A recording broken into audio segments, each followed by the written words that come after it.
And let's bring in our political panel to discuss. We have Madeline Somerville. She's a Democratic strategist, former Democratic speechwriter, and a trial attorney. And we have Grace Reilly. She is an analyst at Restoration of America. Good morning, ladies. Happy Friday.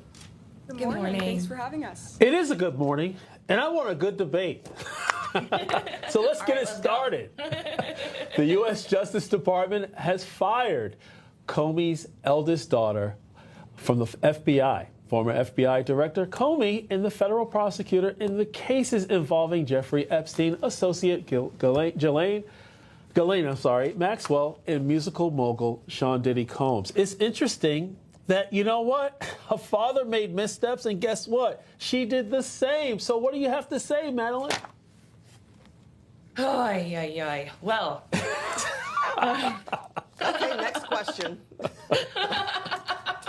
I think that this is part of getting rid of the dynasties that people see in and around the White House. I think the frustrations that have surfaced over the last few weeks have been with people feeling like they don't have any control or say because the systems and the infrastructure around them doesn't allow them to have any transparency. And so I think that her last name to them represented that kind of old world dynasty structure.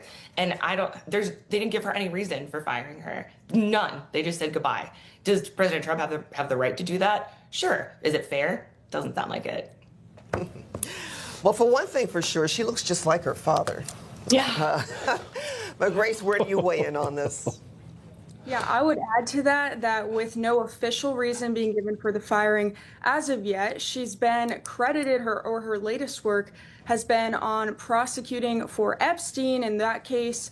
In addition to that, to the Sean Diddy Combs case, both of which a lot of Americans have looked at and just felt distrust. You know, they felt distrust and been really unhappy with the way that our government has handled that just at the highest levels. So that definitely has been a suspicion for the reason of the Trump administration's actions here. Exactly. It could have been worse. The government could have said 86 Maureen Comey, but they did not. They didn't follow Comey's footsteps. But California Governor Newsom, who let rioters run rampant in Los Angeles and spent billions on a train to nowhere, says deploying the National Guard to restore law and order wasted money. Has the White House indicated to you when they might consider pulling back the May 2000? Well, they better do it now, today, next few hours. I'm a taxpayer. I don't like to see my money wasted like this. The guy who eats at French Laundry doesn't want to see money wasted during COVID. Exactly. Right. If President Trump didn't deploy the National Guard to Los Angeles and other cities, you know what? They might still be burning. What say you, Madeline? So, okay. The job of the National Guard is completely separate from the job of the LAPD. In fact, the chief of police of the LAPD said that when the National Guard got there, right, their only job was to ensure that ICE was able to do the job that they wanted to do. The LAPD, according to the chief of police, had the violence contained to those 3 blocks. Now, did it look bad in those 3 blocks? Yes. But actually, the National Guard was deployed without resources, without proper fuel or places to sleep. And so it really was a waste of these taxpayers' resources because the violence was contained to those 3 blocks. They weren't stopping ICE from doing their jobs, and the LAPD and the National Guard respected each other's space in doing their respective duties. So it was theater. It was a show. So you mean the police chief who has a pension to safeguard and reports directly to Karen Bass said that? Okay, I got it. He seemed like a Trump voter to me. He really did. Okay. I'm just clarifying it for our viewers. That's all. Grace, where are you on this? Yeah, I mean, I think it was pretty clear that the riots were not contained. They went on for a long time, and it was completely justified for the National Guard to get involved when Newsom's leadership and the LAPD were not doing their job successfully in containing this. There's a lot of reports proving this, but I think the most insane thing about this entire story is Newsom, the guy who put up and put money towards 10 million at least illegal aliens, use taxpayer money to fund their stays in California, is calling protecting law enforcement a waste of taxpayer money. It's pretty insane and very clear where his priorities lie. And it's not with his citizens in California, it's not with the American people, and it's not with protecting law enforcement in the state. Exactly. Gavin Newsom and Karen Bass should be saying thank you, Mr. President. Now heading to New York City from one blue state to the other. to another one, right? New York City. You know what? Socialist Democrat Zoran Mamdani gave his thoughts on prisons.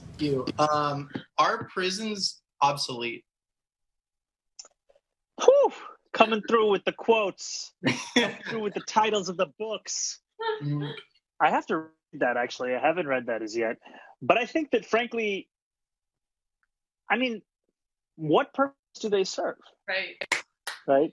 I think we have to ask ourselves that, which is that, I think a lot of people who defend the carceral state, they defend the idea of it and the way it makes them feel. What purpose do they serve? Interesting. Wow. So a vote for the Queen's rapper, Zoran Mamdani, is a vote for the end of law and order in New York City. New York cannot elect him.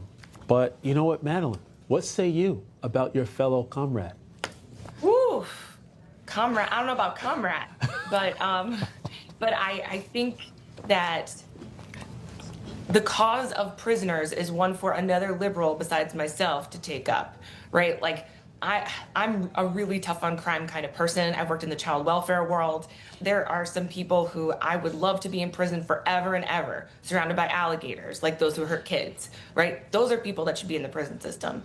Are there a lot of people in the prison industrial complex who want to make money off of incarcerating people? Sure. Are there too many Black and brown people that are in prison?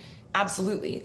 But there's certainly a place for prisons in our society, most certainly. And he's not making any friends doing this. With the mayoral primary, most New York voters don't come out to vote in a mayoral primary because they don't think it matters. So I really don't think that we're going to see him being the future, or candidates like him being the future of the Democratic Party, because I think that the group of people who came out to vote for him was not representative.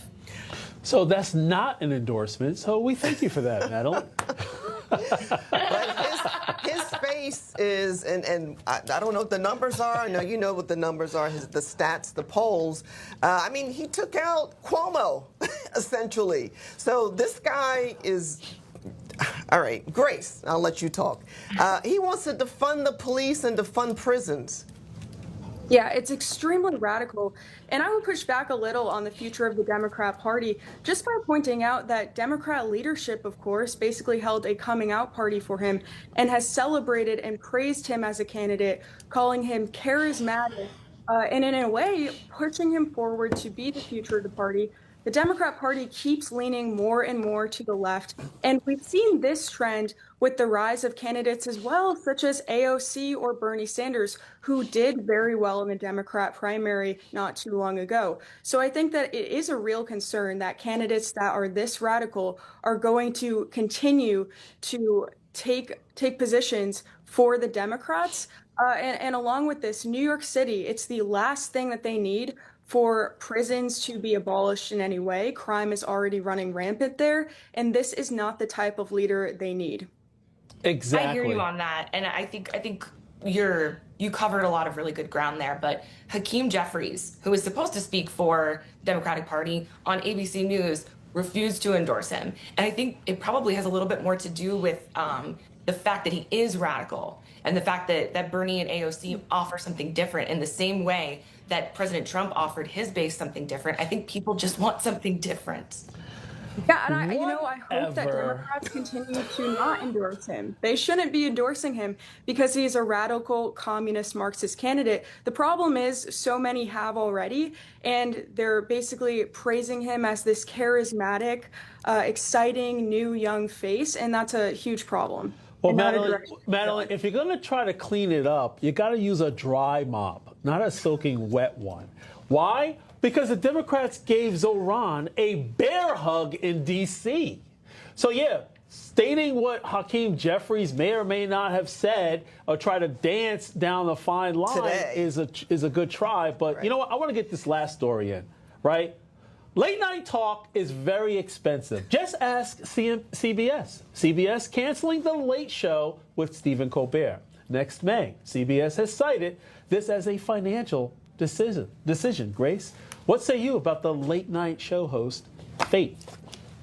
Well, when you spend your show hours going after and attacking half of America, this is what happens. I mean, he really turned what should have been a comedy show into a political one that was just pandering to the left, and that hasn't sat well with viewers for a long time, or lack thereof. So it's no surprise to me that this has happened, and I know even people on the left are concerned about this, wondering what the reason really is for this ending. But I think it's very clear to a lot of Americans why this keeps happening to shows who do this. Exactly. Yep. So we have to end it there, unfortunately. This was a great debate. Madeline Somerville and Grace Reilly. We appreciate it. Thanks Thank you so much.